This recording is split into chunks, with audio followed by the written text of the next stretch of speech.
Nous allons étudier le Daf Ain Ched dans Masechet Gitin et nous reprenons quelques lignes à la fin du Daf Ain Zain Amud Bet. On reprend l'histoire rapidement. À Ogavra des Zaak la Gita Lidvitu, un homme qui a jeté un guet à sa femme, à Vakaima Bachatser, et qui s'est posé dans la cour de la femme, enfin dans une cour en tout cas, et qui normalement, si c'est la cour de la femme, fait acquisition du guet. À Zal Gita Nafal, le pisla, et finalement au lieu de tomber sur le sol, il est tombé sur un morceau de bois. Amar Rav Yosef, nous dit Rav Yosef, Chazinan Ihavia Arbaamot al Arbaamot. Si le bout de bois fait 4 amot sur 4 amot, à peu près 2 mètres sur 2 mètres, c'est un domaine particulier. Veilo, et sinon, Khada Reshuta, c'est un seul Reshut et ça marche. En gros, il faut que le morceau de bois ne soit pas un domaine bifnarasmos. S'il fait 2 mètres sur 2 mètres, 4 amot sur 4 amot, c'est un domaine en lui-même et il empêche de faire acquisition par le Khatser, par la cour. Si par contre, il fait moins de 2 mètres sur 2 mètres, il est assimilé à la cour et donc le kinyan, l'acquisition, se fait. La Gemara se pose la question, de quoi parle-t-on? Il est Mabé Chassadida, si c'est sa cour à elle, Kavarba Amot, Mayave, même si il fait 4 amot, même si c'est un autre domaine, c'est un autre domaine dans son domaine. Elle a 2 domaines, elle a sa cour, et dans sa cour, elle a un autre domaine qui est ce morceau de bois surélevé, cette estrade. Ça change rien. Et là, Chassadida, alors c'est son Khatser à lui, c'est sa cour à lui, mais si c'est son Khatser à lui, même si le bout de bois est petit et que s'assimile à la cour, c'est sa cour à lui. Donc c'est lui qui jette un guet dans son propre endroit. Kilo avarba mot, maïhave. Donc la Gemara se pose la question, comment se fait-il qu'on fasse une différence entre les problèmes des deux réchouillottes de 2 domaines, alors que finalement, si la cour appartient à l'homme, le deuxième domaine devrait appartenir à l'homme, que ce soit surélevé ou pas surélevé, le même domaine ou un autre domaine c'est pareil, et si c'est le domaine de la femme, ça ne devrait non plus pas de faire de différence. La Gemara nous dit, l'otsricha de oshla makom. C'est un cas où c'est la cour du mari. Et le mari lui a laissé un makom, un endroit. Il lui a dit voilà, je te laisse un endroit qui est ton domaine dans ma cour pour justement acquérir le guet que je vais te donner. Donc il lui a fait acquérir un endroit. Nechal makom mushlinche, tre mekomot le mushlinche. Lorsque quelqu'un prête un makom, prête un domaine à quelqu'un dans sa cour pour justement acquérir un guet, il lui prête un endroit, un domaine. Le fait que dans ce domaine, dans cette partie de la cour, il y ait un bout de bois qui soit tellement surélevé, qui soit considéré comme un autre domaine, si c'est un autre domaine, c'est forcément quelque chose que l'homme n'a pas pensé à faire acquérir à la femme, et c'est pour ça que c'est un problème. C'est la cour de l'homme. Dans la cour de l'homme, l'homme a laissé à la femme une partie qui lui appartient, mais si dans cette partie-là, il y a une sorte de bout de bois qui peut faire comme une estrade, un autre domaine, à ce moment-là, il n'a pas pensé à lui faire acquérir. Et la Gemara nous dit qu'il y a aussi d'autres conditions. Vélo, Maranella, des logavo asara, il ne faut pas qu'il soit haut de 10 fachim, à peu près 1 mètre. Aval gavoa Sarah, mais si il est haut de 10 fachim, afalga de lo ave arba amot, même si finalement il ne fait pas 4 amot sur 4 amot de largeur, c'est un problème. Donc il ne faut pas que la superficie soit trop grande, mais il faut pas aussi que la hauteur le soit aussi. Lo amaran, et là, de litle shem levai, aval litle shem levai, afalga de lo gavoa Sarah, afalga de lo ave arba amot, et autre condition qui peut poser problème. Même s'il n'y a pas 4 amot, 10 amot de hauteur, même s'il n'y a pas 10 tfachim, même s'il n'y a pas 4 amot sur 4 de longueur et largeur, s'il y a ce qu'on appelle Shem Levaï. Shem Levaï, c'est si ce morceau de bois a un nom particulier, a une attribution particulière. À ce moment-là, il a un statut particulier qui le fait sortir de l'ordinaire, et à ce moment-là, il peut éventuellement poser un problème. Donc il y a 3 choses à respecter, qu'il ne fasse pas 4 amot sur 4 amot en longueur et largeur, pas 10 tfachim de hauteur et qui n'est pas un nom particulier. On reprend la Mishnah. On avait dit que si l'homme jetait le guet dans un endroit qui lui appartient à lui, ça ne marche pas. Afilou hu aima bamita, même si il est avec elle dans un endroit dans le lit, donc il jette le guet dans son lit et il est avec elle dans le lit, donc elle est avec lui. Donc elle est à l'endroit, on aurait pu penser que ça marche, kamashmalan que non. On dit ici Rava, Amarava. L'Oshano et la Bemita Shelo. Ici, on parle de son lit à lui. Abal Bemita Shela, Megoreshet. Si le lit lui appartient à elle, ça marche. Donc, on a ici le Mishnah. Ils avaient dit que si un homme a jeté le guet dans son propre lit, même si la femme s'y trouve, ça ne marche pas, nous dit Rava. Mais si le lit appartient à la femme, alors qu'on est dans la maison du mari, donc on a ici la maison du mari, dans laquelle le mari a laissé le lit qui appartient à sa femme, à ce moment-là, ça devrait marcher. La Gemara s'étonne. Elle dit Tanya Nami d'abord, on a une braïta qui confirme. Avec les Omer, Bemita Shelo, Ena Megoreshet, Bemita Shela Megoreshet, une braïta qui confirme ce que Rava a dit bien plus tard. On a retrouvé une braïta qui a dit la même chose et qui dit finalement effectivement que la Mishnah ne rend psoula le guet que lorsque le lit appartient au mari, parce que pas lorsque le lit appartient à la femme. Maintenant, la Gemara va s'étonner. Parce que si on a une braïta qui confirme que c'est seulement le lit de l'homme qui pose problème, on aurait la réponse à une question qui a été posée par les Amoraïm et qui reste une marloquette Amoraïm. C'est quoi? Mita Shela Megoreshet, tu veux dire que si c'est son lit à elle, elle est divorcée. Kiyosh Eloker Vershuta Mocherou, pourtant c'est le statut d'un ustensile qui appartient à l'acheteur qui est dans le domaine du vendeur. Et ça, c'est une question qui est posée par les Amoraïm, qui est une marloquette Amoraïm. Est-ce que lorsque on a quelqu'un qui vend un objet à lui et l'objet qu'il veut vendre est dans son propre domaine, est-ce que le locar, l'acheteur, peut prendre possession de cet objet alors que cet objet continue de rester dans le domaine du mocher? Il est physiquement dans le domaine du vendeur. Est-ce qu'il peut l'acquérir? Alors du coup, si ici on voit qu'on peut considérer que même si on est dans la maison de l'homme, le lit appartient à la femme, de telle sorte à ce que le guet qui s'y trouve appartienne à la femme, c'est-à-dire qu'on a répondu à ces questions, Shmartmina, qu'il y a chez Lokar, Beshut Mocher, Kana Lokar, que l'ustensile qui appartient à l'acheteur, l'équivalent du lit chez nous, si l'acheteur a un ustensile qui est dans le terrain du vendeur, il peut acquérir un autre objet par l'intermédiaire de cet ustensile. J'ai un terrain chez quelqu'un, j'ai une chaise qui est là-bas, je peux faire acquérir un de mes biens en le posant sur la chaise. Et ça, c'est une question qui a été posée par les Amoraïm et qui est une marloquette. Si on a une braïta qui nous dit que le lit de la femme peut faire acquérir son guet, ça veut dire qu'on a la réponse dans une braïta. Donc pourquoi les Amoraïm ont-ils discuté? La Gemara dit l'autre sricha de Sarah. Pourquoi on ne peut pas répondre à notre question avec notre braïta? Parce que c'est un lit qui est haut de Asarat Fahim. Et on a vu, c'est assez haut, Asarat Fahim, c'est quasiment 1 mètre. Mais un lit qui est haut comme ça, c'est un domaine, Bifna Asbo, comme on a vu ici il y a quelques instants pour le bout de bois. C'est un domaine, ce qui voudrait dire que ici, le guet ne serait pas acquis grâce à l'objet lit, mais grâce au domaine lit. Le lit n'est pas un objet qui est dans le domaine du mari et qui permettrait d'acquérir, parce que ça, c'est une question que les Amoraïm abordent et qui reste une marloquette Amoraïm. Dans le cadre de notre Braïta et notre Mishnah, on parle d'un lit qui est très souvent la réponse que la Gemara donne sur les lits qui a marqué dans la Gemara, un lit qui est haut de Asarat Fahim, haut de 1 mètre. Et du coup, c'est la raison pour laquelle c'est un domaine Bifne Asmo. Et puisque cette femme a un lit chez son mari, c'est pas un lit qu'elle a, c'est même un domaine, puisqu'il est haut de Dit Fahim.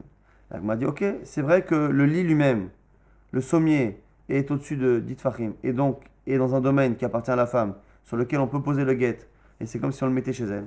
Avec un makom kaim, mais pourtant il y a l'endroit des pieds, la place que les pieds prennent. Les pieds ne sont pas surélevés à 1 mètre du sol, à Dit Fahim. Donc du coup, les pieds prenant place sur le sol, comment se fait-il que ces pieds-là ne soient pas considérés comme étant appartenant au mari? La Gemara dit, Amakom Ka'el au Kab de Inche. Quand lorsque quelqu'un laisse la place à sa femme ou à quelqu'un, il ne fait pas attention à la place des pieds. Puisqu'ici, on a en plus affaire à un lit qui est haut de 1 mètre, on peut très bien utiliser la place qu'il y a en dessous.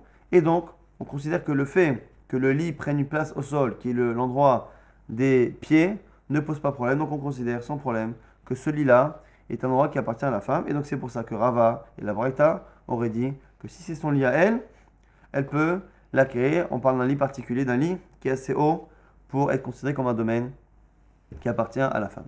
On avait dit dans la Mishnah, s'il a jeté le guet, les tor heka, sur elle, sur son heka, c'est son corps, les tor kalata, ou à l'intérieur d'un panier, mais gorechette, elle est divorcée. Donc heka, c'est que soit ses aisselles, soit en tout cas la proximité de son corps, en son sein, et kalata, c'est le panier. Alors la Gemara s'étonne sur le panier. Est-ce que le panier, on retrouve encore le même problème? Si c'est le panier de la femme et qu'on est encore une fois chez le mari, c'est encore le même problème. Est-ce que le panier, le lit qui est petit en tout cas, ou une chaise, est-ce qu'un kéli, est-ce qu'un ustensile qui m'appartient et qui est dans le domaine du mon vendeur, est-ce que mon ustensile qui est là-bas peut servir de base d'acquisition pour un autre objet?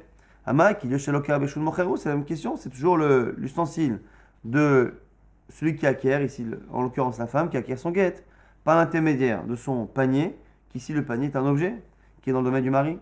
Amar Rav Yuda Amar Shmuel, nous dit l'agma au nom de Shmuel, que Gan Shaita Kalatat Luyaba, on parle d'un cas où le panier est accroché à son corps, à son dos.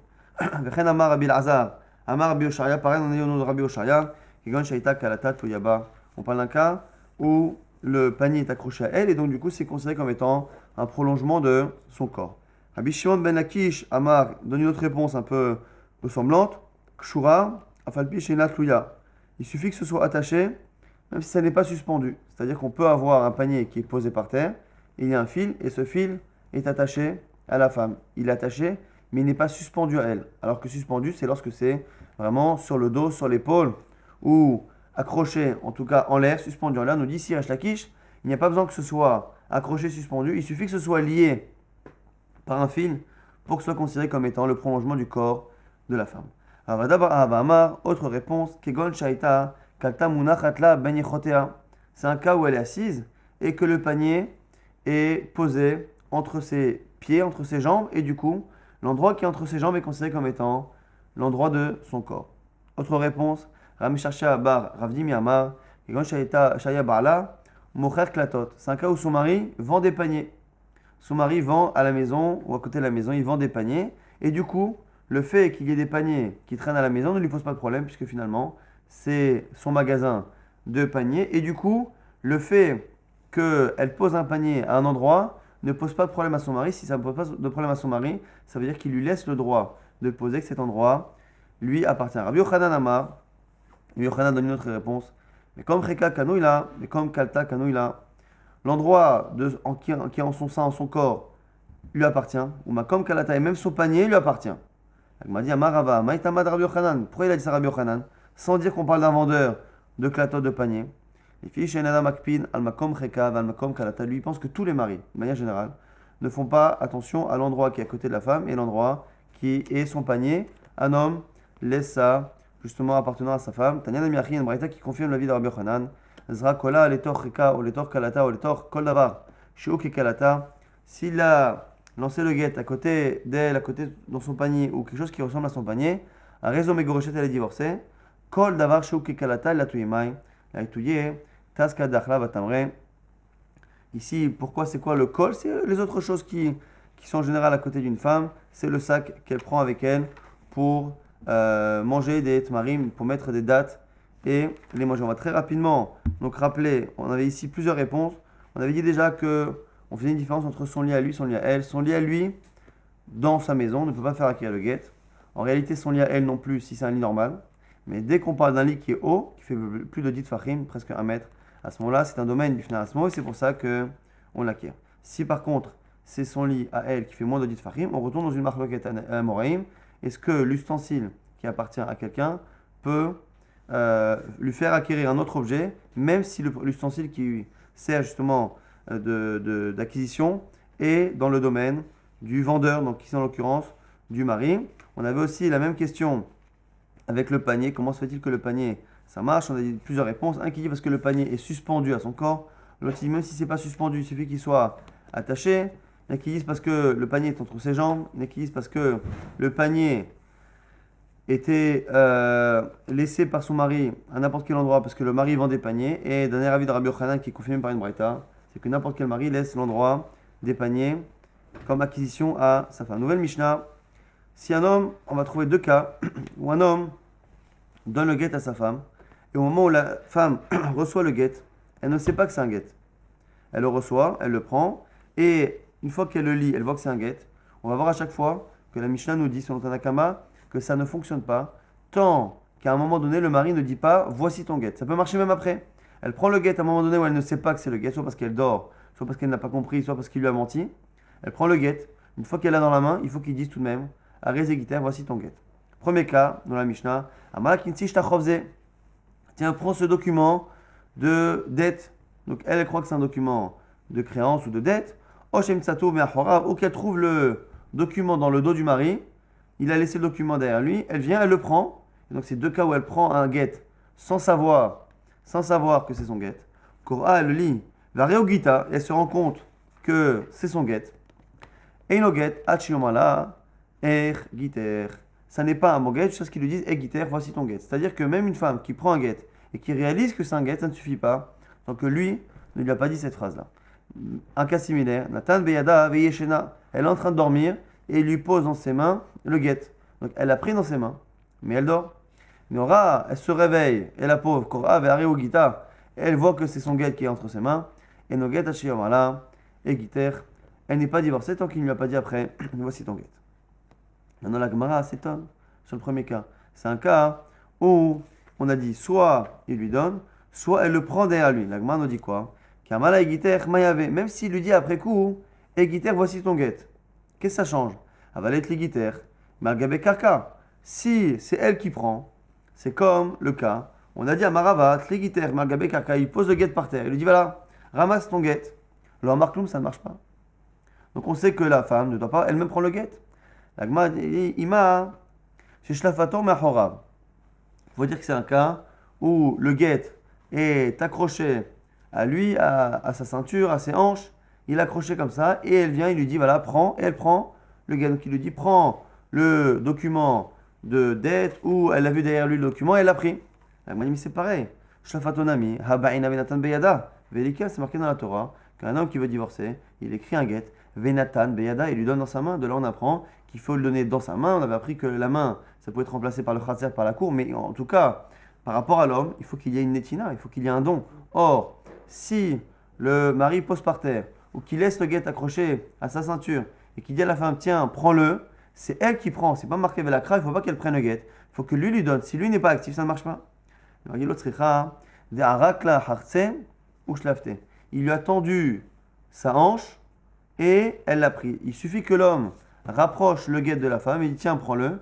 S'il rapproche son corps, si le guet est accroché à son corps, s'il rapproche le guet d'une quelconque manière de la femme et qu'il lui dit prends-le, même si au final l'essentiel de la prise est fait par la femme, à partir du moment où le mari l'a rapproché de la femme, dans tous les cas lorsqu'on donne un objet à quelqu'un, il y a très souvent l'action de la personne qui tend et l'action de l'autre personne de prendre l'objet. Et donc ici il suffit qu'il tende, si on parle du cas où il accroche à sa hanche, qu'il tende sa hanche vers la femme en disant tiens, prends ton guet, pour que finalement on ne transgresse pas le problème de Netina. C'est bien lui qui lui a donné. Tanya Namiachi, on a une braïta qui confirme cela. Amar, là il lui dit Kinsi Shtachovze, tiens, prends ce document de prêt. Oh, Shishlafato Mahorav, auquel elle a pris derrière lui. Kiratu Vareo Gita, elle le lit, elle voit que c'est son guet. Et Inoget, Hachiomala et Giter, livré Rabbi. Ça c'est l'avis de Rabbi. Maintenant, ce qu'on va nous rapporter, ce qui n'est pas rapporté dans la Mishnah, c'est l'avis de Rashbag. Nous, jusqu'à présent, on avait l'air de voir dans la Mishnah que c'est sûr que si elle prend le guet et qu'il n'a rien dit, ça ne marche pas. Mais le fait qu'ils disent après coup, voici ton guet, ça marche. Mais on aurait pu voir autrement les choses, on aurait pu penser qu'à partir du moment où la phrase Hegiter, voici ton guet, a été dite après que le guet ait été donné, peut-être que ça ne marche pas. Normalement, ça devrait être comme les Kiddushin, Ariad Mekudeshet. On le dit avant, c'est une invitation à prendre le guet.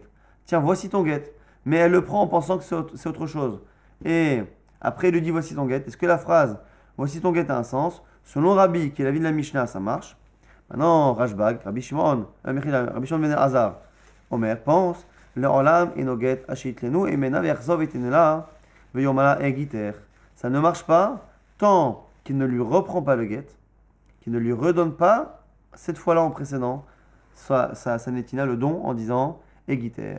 Et un autre cas similaire qui est l'autre cas de la Mishnah. Il lui donne alors qu'elle est en train de dormir. Nora avec Korah se réveille et lit, Areo Gita, que c'est son guet. Et no guet, là, ça ne marche pas. Tant qu'il ne lui dit pas Egiter, dirait Rabbi, c'est la vie de Rabbi comme notre Mishnah. Rabbi Shimon ben Lazar Omer, ici nous dit Rashba, Ad shitlenu emena ve'arzov itenula ve'yomala Egiter, là aussi. Il va falloir refaire le don, reprendre le guet. Et maintenant qu'elle est réveillée, lui proposer le guet et lui redonner. Donc on a ici le cas de notre Mishnah. On a vu qu'un homme qui donne le guet à une femme et que la femme, lorsqu'elle prend le guet, elle ne sait pas que c'est un guet, soit parce qu'elle dort, soit parce qu'elle croit que c'est autre chose, qu'elle l'a ramassé, parce qu'elle ne sait pas ce que c'est, ou parce qu'il lui a fait croire que c'était un document financier. Dans tous ces cas-là, selon Rabbi, selon notre Mishnah et Rabbi, il suffit de lui dire après coup, Egiter, voici ton guet. Selon Rabbi Shimon ben Elazar, selon Rashba, il va falloir à chaque fois, reprendre le guet et le redonner à nouveau. Et la Gemara s'étonne que la Braïta estime nécessaire de dire que Rashba s'oppose dans les deux cas. On a finalement deux cas similaires dans la Mishnah. Le cas où elle a pris le guet parce qu'elle ne savait pas ce que c'était. Le cas où elle a pris le guet parce qu'elle dormait. Quoi qu'il arrive, elle a pris à chaque fois le guet sans savoir que c'était un guet. Et à chaque fois, on a la vie de Rabbi. Est-ce qu'il n'aurait pas suffi de dire que Rabbi Shimon ben Elazar n'est pas d'accord sur un cas pour déduire qu'il n'était pas d'accord sur l'autre cas? Pourquoi enseigner les deux? Utsricha, de it ma be'ar kamaita. Si je t'avais enseigné que le premier cas, le cas où elle prend le guet en pensant que c'est un document financier, j'aurais dit quoi? Mais Ikama Rabbi, Mishum Debat Garushehi. J'aurais dit que peut-être c'est que là-bas que Rabbi pense qu'il suffit de dire après, voici ton guet, qu'il n'y a pas besoin de refaire le don du guet. Pourquoi? Parce qu'elle est tout de même en état d'être divorcée au moment où elle a pris le document. Même si elle pensait que c'était autre chose, elle est tout de même éveillée. Et donc c'est une personne qui, en théorie, peut recevoir le guet. Simplement, ici en l'occurrence, elle ne savait pas ce que c'était. Aval Natan Beyada, Vehi Yeshena. Mais par contre, dans le cas où elle dort, on aurait pu penser que non. Que comme elle dort, elle n'a pas de da'at, elle n'est pas éveillée, elle n'a pas d'esprit, elle ne peut pas être divorcée puisqu'elle n'est pas éveillée. Et donc j'aurais pu penser que quoi qu'il arrive à ce moment-là, il faut refaire le don du guet, même selon Rabbi. Et même au délai, le Rabbi Shimon ben Elazar. J'aurais pensé que Rabbi est d'accord avec Rabbi Shimon ben Elazar. Mais Itmar Beha, et si j'avais appris ce cas-là, j'aurais dit quoi? J'aurais dit si déjà Rabbi, même dans ce cas-là où elle dort, il ne demande pas qu'on refasse, j'aurais dit a fortiori si elle était éveillée. Mais d'un côté, Itmar Beha, mais Akama Rabbi Shimon ben Elazar, Aval Beach, et Imam modélé Rabbi, mais j'aurais pensé que dans l'autre cas, c'est Rajba qui est d'accord avec Rabbi, c'est-à-dire, j'aurais dit peut-être que Rabbi Shimon ben Elazar ne demande que l'on refasse le guet que parce qu'elle était endormie, mais peut-être que quand elle était éveillée, lui-même serait d'accord de dire bon, elle était éveillée, elle ne savait pas ce que c'était, mais elle était éveillée. C'était pas la peine de refaire, puisqu'elle était réveillée, elle a reçu plus ou moins le guet. Kamash Malan que non, que qu'elle dorme ou qu'elle soit éveillée, qu'elle ne comprenne pas, on a deux avis qui sont tranchés. Rabbi qui dira toujours qu'on n'a pas besoin de refaire un don de guet, et Rabbi Shimon ben Elazar qui pense qu'à partir du moment où il n'y a pas une conscience totale de ce qu'elle est en train de prendre, soit parce qu'elle dort, soit parce qu'elle ne sait pas ce que c'est, il faut refaire le guet. Maintenant, un cas similaire, Amar Rava nous dit, Katav la guet, il a écrit un guet, Untano il a donné Beyad Avda, il a donné à son serviteur à elle. Alors son serviteur peut faire office à elle, peut faire office de cours, de domaine qu'il peut faire acquérir, on verra quelles sont les conditions. En tout cas, hein, si le Aeved Yachen ou Shamesharto, et c'est la femme qui est à côté qui le surveille, Arezeget, c'est un bon guet. Nior, si par contre le Aeved est réveillé, Enoget. Pourquoi? Parce que des aviala Khatser Mishtameret Shelo Ledarata. On a ici, on avait appris dans le DA précédent, que d'où sait-on qu'une femme peut acquérir son guet par son domaine, par sa cour, par sa maison, à partir du moment où on l'assimile de près ou de loin à sa main, yad. Et du coup, il faut que la cour, ou tout ce qui est son domaine à elle, puisse acquérir, mais avec une ressemblance avec la main. Or, la main est quelque chose qui appartient à la femme et qui est sous la surveillance de la femme. Le problème du Aeved, le problème du serviteur, c'est qu'il est lui-même responsable de sa shmira. C'est-à-dire que c'est lui qui prend soin de lui-même et qui prend soin de son corps. À partir du moment où il y a une certaine autonomie chez le Aeved, l'autonomie du Aeved fait que finalement, il est considéré comme étant quelque chose d'extérieur à elle. Même s'il lui appartient, et que finalement le Aeved, on parle ici d'un Aeved Kenani, un Aeved, un serviteur cananéen, le corps appartient à son maître. Ici, comme le corps appartient à son maître, on aurait pu penser que c'est comme finalement sa cour ou sa maison qui peut faire acquérir son guet. Ici, on voit que non. S'il est réveillé, c'est un problème parce qu'il ne faut pas simplement que la chose m'appartienne au niveau corporel. Ma cour m'appartient, mon Aeved Kenani m'appartient. Ça ne suffit pas. Il faut aussi que ce soit moi qui soit responsable de la garde, de la protection de la chose. Or ici, lorsque le Aeved est réveillé, c'est lui qui est responsable de sa propre protection. Et à ce moment-là, il a une certaine autonomie. Cette autonomie, finalement, le sépare de son maître et empêche que l'on puisse faire acquérir avec lui. Donc ça ne marche que s'il dort. La Gemara nous dit, Yasheno Meshamesharto, Arezeget, quoi ça suffit qu'il dorme? Pourtant, il y a un autre problème, Amai. Khatsama Alecheti, il y a aussi un autre problème. C'est qu'un domaine ne peut acquérir comme un Khatser que si c'est un domaine qui est statique. Un domaine qui est mouvant est un problème. Et là, Aïe Khatser, mais Alechet Lokana, ici c'est un Khatser qui bouge, un Khatser qui bouge, ne peut pas faire acquérir. Avechit, ici tu me réponds, Yashen Shani, on a dit que dans tous les cas on parle de quelqu'un qui dort. Puisqu'on a dit que le serviteur, s'il est réveillé, qu'il bouge ou qu'il ne bouge pas. À partir du moment où il est réveillé, ça pose un problème parce que s'il est réveillé, c'est lui qui est responsable de lui-même, de sa protection, et donc il est autonome. Et l'autonomie empêche de l'utiliser comme étant un objet de kinyan. Et donc, on avait dit il dort, mais s'il dort, il ne bouge pas. Donc les deux problèmes sont résolus. Là, on m'a dit non. Et Rava a dit Kol she'ilu mehalech lokana, omed veyoshev lokana.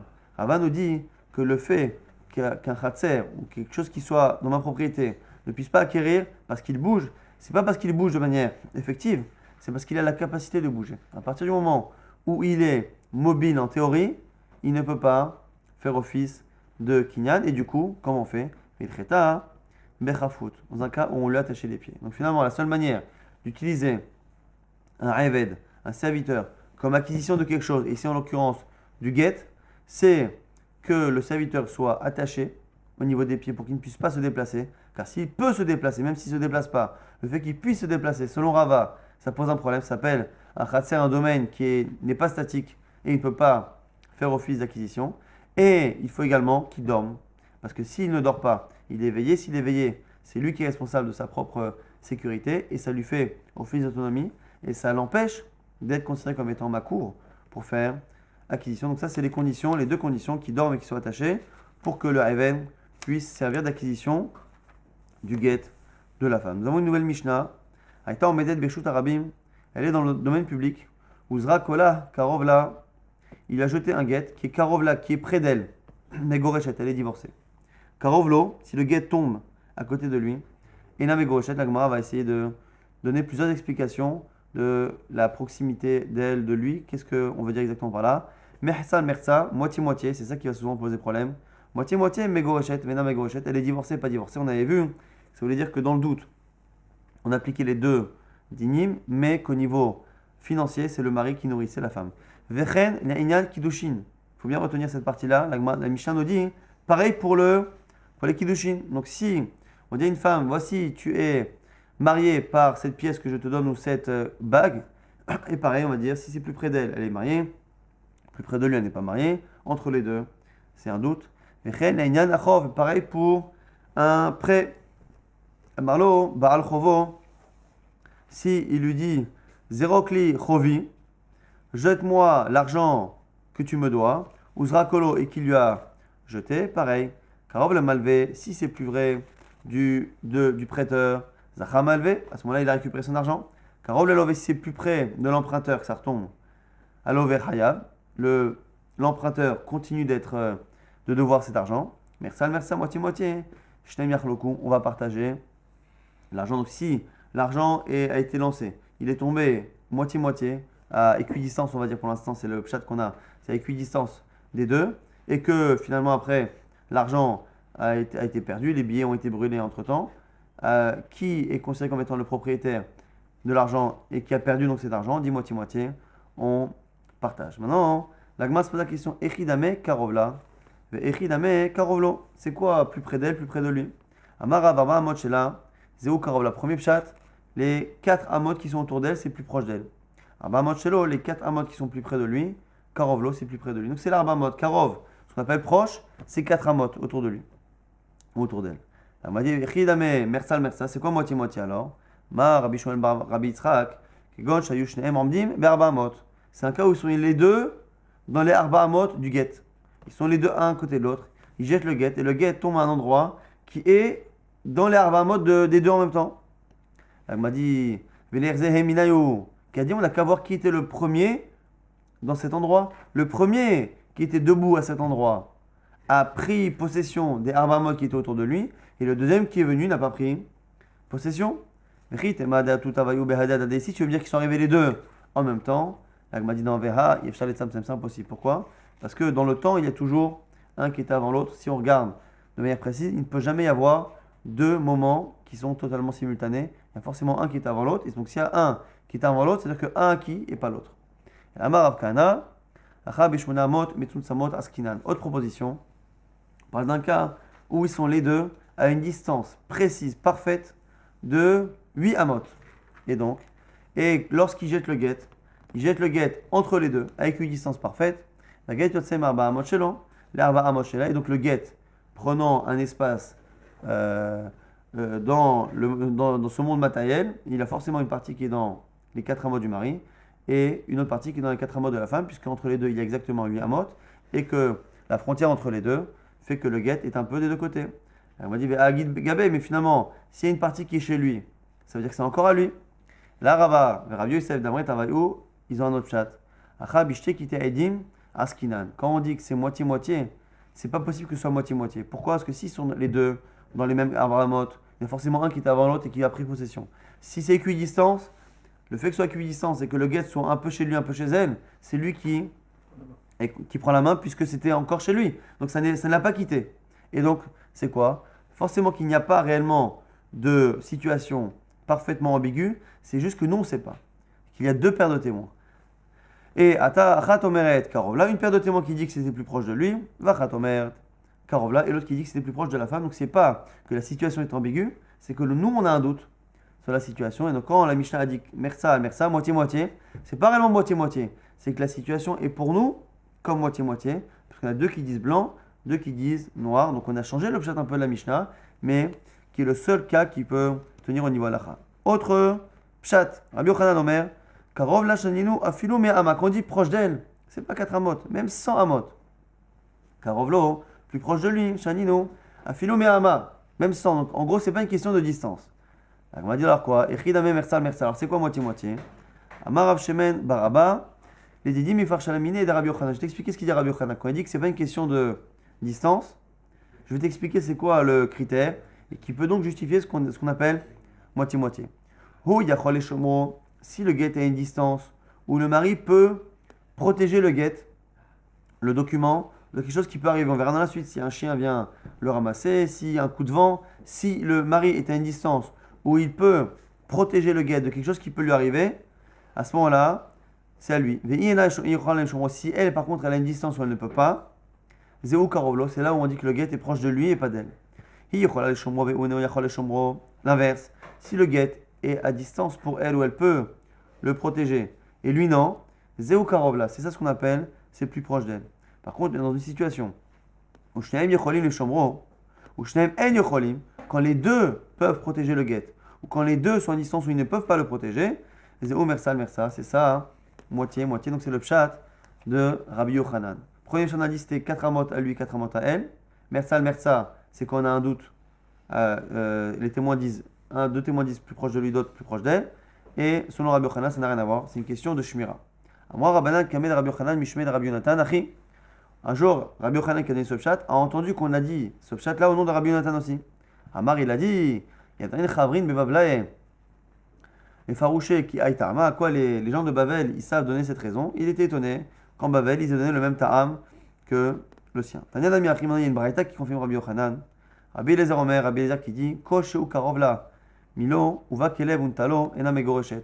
Tout guet qui est proche d'elle par rapport à lui, et que le kelev, un chien vient et le ramasse, elle n'est pas divorcée. Ena megoreshet. Kol echi tinterevetizil. Elle ne peut pas, à partir du moment où la Gmaseto, elle dit maintenant, elle devra le garder à vie, et là, la vachikama, on explique. Kol shekarovla milo, veilu ba kelev untalo.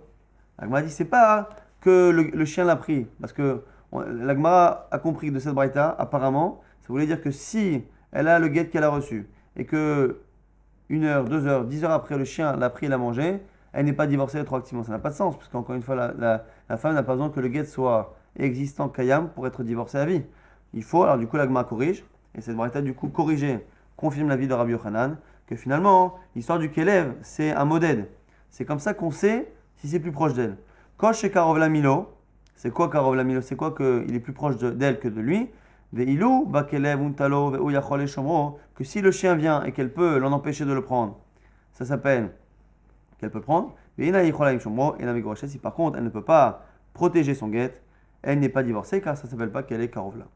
Amalé Shmuel et Rav Yehuda, autre pshat sur cette courva. Shmuel appelle son élève Shinena parce qu'il était Tamid Chacham. C'est très souvent l'appellation que Rav Yehuda reçoit de Shmuel. Shinena, je vais te dire c'est quoi la proximité. Kede shetashuach vetit teleno. À proximité qu'elle puisse se baisser le ramasser. Dès qu'elle peut se baisser le ramasser, c'est proche d'elle. Ve'at et toi, malgré cela, l'otavid uvda a des mategitaleda. N'autorise pas un guet comme ça, sauf si elle l'a réellement pris dans sa main. C'est-à-dire que halachiquement, à partir du moment où le guet est tombé, a été lancé par le mari et est tombé à un endroit où la femme peut se baisser le ramasser, même si elle ne l'a pas ramassé, techniquement c'est un bon guet. Mais lui dit Shmuel son rave et lui dit tu sais, ne fais pas ça, n'accepte pas un guet tant qu'elle ne l'a pas pris de manière effective. La Gemara nous rapporte une preuve que Aguda fait comme ça, Amalé, à Mordechai et Ravashi, Avar Uvda, il y a une histoire pareille. Donc une femme qui a reçu un guet et le guet est tombé à côté d'elle, à un endroit où elle pouvait se baisser le ramasser. elle ne l'a pas ramassé de manière effective, et après, elle a perdu son mari. Et la question du coup, c'est si c'est un bon guet, elle est divorcée, elle ne doit pas faire yiboum. Si par contre, on considère que ce guet-là, il est midera banane selon Shmuel, il n'est pas bon, à ce moment-là, elle est considérée comme n'étant pas divorcée, donc veuve, donc fa yiboum khalitsa. Nous dit la Gemara, on a forcé la femme à faire khalitsa ici des rabanan pour montrer que finalement, ce type de guet ne devait pas être accepté les khatrila. Maintenant, on a vu dans la Mishnah que le kinyan khatser, le fait de jeter et que la femme fasse acquisition, ça marche à la fois pour le guet, à la fois pour les kiddushin, pour le mariage, à la fois pour un prêt. Et la Gemara s'étonne parce qu'on a une memra de Rabbi Yochanan qui dit l'inverse. Amar Rabbi Yassi, Amar Rabbi Yochanan, les gitin amrou, velo davar acher. Le kinyan khatser ne marche que pour un guet et pas pour autre chose. Alors ça marche pas pour autre chose. Comment la Mishnah peut dire que ça marche pour des kiddushin et pour un chov? C'est surtout Rabbi Yochanan qui s'oppose à la Mishnah. Et Tiv, on objecte, Rabbi Abel et Ravasi, comment tu peux dire ça? Les kiddushin, c'est marqué dans la Mishnah que même pour les kiddushin. La Gemara dit non, kiddushin, ça rentre dans gitin. On a dit que gitin n'est pas d'avoir pas autre chose. Mais kiddushin, c'est dans gitin. Pourquoi? Shanatam, dirtiv, veyatsa, mi beto, vaitali shacher, c'est marqué pour le get, qu'une femme sort de chez son mari, et se remarie avec un autre. Et on voit que les deux modes d'acquisition, acquisition du get, acquisition des kiddushin, d'après, vont finalement dans le même sens et fonctionnent de la même manière. Ce qui veut dire que finalement, le fait que l'on puisse faire un get par kinyan khatser, par l'acquisition de la cour, et le fait qu'on puisse faire des kiddushin vont dans le même sens. Quand on dit d'avoir acher, c'est vraiment un autre domaine. Mais les kiddushin ne sont pas un autre domaine par rapport à gitin. La Gemara dit etivé, mais c'est pareil dans le Mishnah, c'est marqué. C'est pareil pour le chov, pour le prêt. Zerokli chove yuzra kolo, karov le malve, zacha love, karov la love, alove chayav, mersal mersa, shneim yachloku. On recite la Mishnah qui disait que pareil pour un prêt, si le prêteur avait dit lance-moi mon argent et que c'est plus près du prêteur le prêt remboursé, si plus près de l'emprunteur ça n'est pas remboursé, entre les deux, on partage. La Gemara nous dit quoi? Askinan, de amarle, zéro kli, chovi, vetipater. Il faut dire que c'est dans la Mishnah, c'est un cas où il a dit clairement, je veux que tu me lances le get et que ça marche par acquisition de kinyan khatser. Donc comme il a demandé clairement, ça marche. La Gemara dit, yachima, il est mémoire si ça c'est pas shoot. La Gemara dit, l'autre sricha, de amarla, zéro kli, chovi, betorat gitin. C'est parce que il lui a dit différemment, il lui a dit, jette-moi mon argent comme un get. Jette-moi mon argent comme un get. Et donc à ce moment-là, la Gemara dit, active mais c'est pas ridouche finalement. S'il lui dit jette-moi mon argent comme un get, ça veut dire jette-moi mon argent comme un kinyan khatser. Et c'est pas chouette qu'un kinyan khatser lorsqu'il est demandé par la personne, ça marche. La Gemara dit non, Maoud et Tema, qu'est-ce que tu aurais pu penser? Matsi amarle meshatan ibecha. Il aurait pu dire après le prêteur, non je me moquais de toi. C'est-à-dire qu'on a quelqu'un qui dit jette-moi mon argent comme un get. Donc deux possibilités. Soit ça veut dire jette-moi mon argent et que ma cour fasse acquisition comme un get, même si ça ne marche pas à la base, si on ne dit rien, si c'est demandé, ça marche. Mais peut-être que si l'argent est jeté et qu'après l'argent disparaît, peut-être que le prêteur aurait pu dire non, quand je t'ai demandé de me le jeter comme un get, ça veut dire c'était une blague.